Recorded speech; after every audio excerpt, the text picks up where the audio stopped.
नमस्कार साथियों, आज हम बात करने वाले हैं एक ऐसे रोचक विषय के ऊपर जो अपने आप में बहुत महत्वपूर्ण है और खासकर युवाओं की इस विषय में बहुत दिलचस्पी रहती है। वो विषय है कि जीवन में किस चीज का महत्व ज्यादा है, कर्म का या भाग्य का।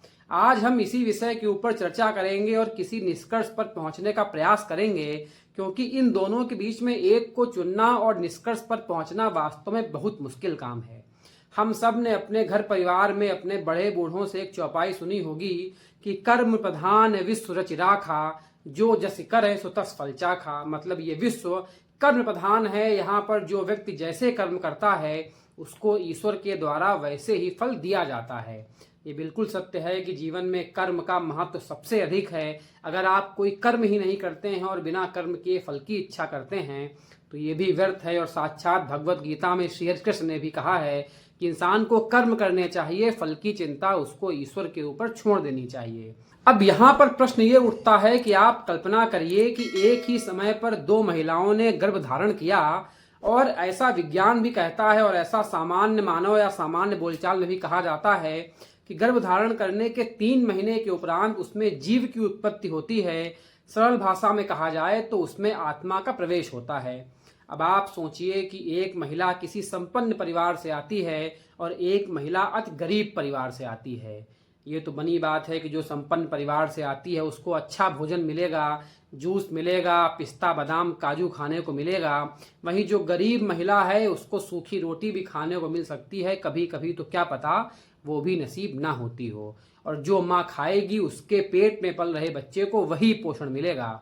अब आप सोचिए कि उस बच्चे ने कोई कर्म नहीं किया, केवल वो अपनी माँ के गर्भ में आया है, मतलब उसका कर्म शून्य है।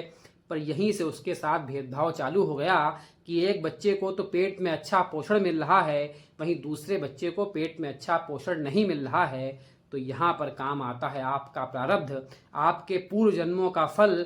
संत और वेद पुराण ऐसा बताते हैं कि ये सब पूर्व के जन्म में जो आपने कर्म किए हैं उनके द्वारा तय होता है कि आपका जन्म कहाँ होगा, किस परिवार में होगा, वो संपन्न होगा या गरीब होगा, वो कैसा परिवार होगा। ये आपके पूर्व जन्म के निर्धारित कर्म ही तय करते हैं। तो यहीं पर भाग्य का खेल है कि वो आपके जन्म को निर्धारित कर देता है। अगर आपके पूर्व जन्मों के कर्म अच्छे हैं, अगर वो सत्कर्म हैं, तो आपको पेट से ही अच्छा पोषण मिलना चालू हो जाएगा। पर यहाँ पर कर्म की महानता भी साबित होती है कि एक बच्चा किसी गरीब परिवार में जन्म लेता है, बचपन से कमियों में पलता है, बचपन से उसके पास संसाधन भले सीमित हों, पर अगर वो जी तोड़ मेहनत करता है, अपने कर्मों को सत्कर्म में बदलता है, तो अपने भाग्य को बदल सकता है और जीवन में उन्नति पा सकता है।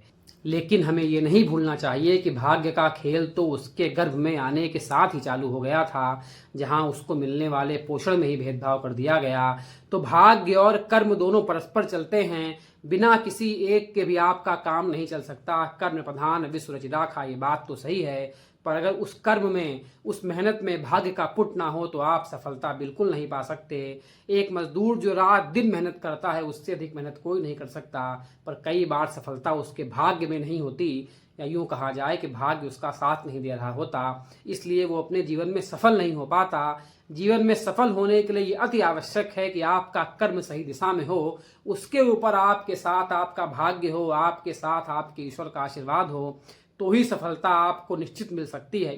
इसीलिए कहा जाता है कि कर्म और भाग्य तराजू के 2 कोनों के समान हैं, जिनमें समान भार रहता है तभी माप सही सही मापी जा सकती है। मतलब अगर जिनका इन दोनों का पुट आपके जीवन में एक समान हो तभी आप सफलता की सीढ़ियां चल सकते हैं। किसी एक के बिना आपका उद्धार कभी नहीं हो सकता। भाग्य के भरोसे बैठे रहने वालों का भला कभी नहीं होता, और केवल कर्म करने वालों का भी भला इस जीवन में कभी नहीं हो सकता।